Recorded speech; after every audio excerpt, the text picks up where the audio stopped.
Banklardan kredit götürərək tək başına 40 hektarlıq bir gölü təmizləyən bir alimin, bir qəhrəmanın hekayəsi. Yapon əsilli Perulu alim Marino Morikawa uşaqlıq illərini El Cascajo gölünün ətrafında keçirib. Marino illər sonra atasından uşaqlıqda xatırladığı o möhtəşəm gölün həddən artıq kirləndiyini eşidir və Yaponiyadakı işlərini yarımçıq qoyaraq Peruya geri dönür.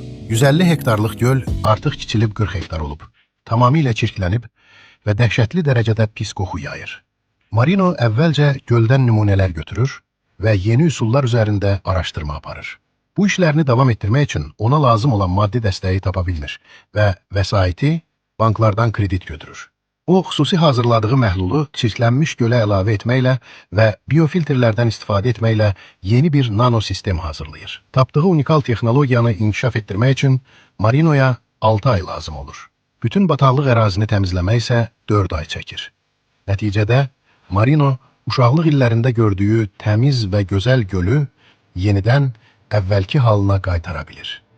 Bu təmizlikdən sonra onlarla köçəri quş növü yenidən gölə qayıdır.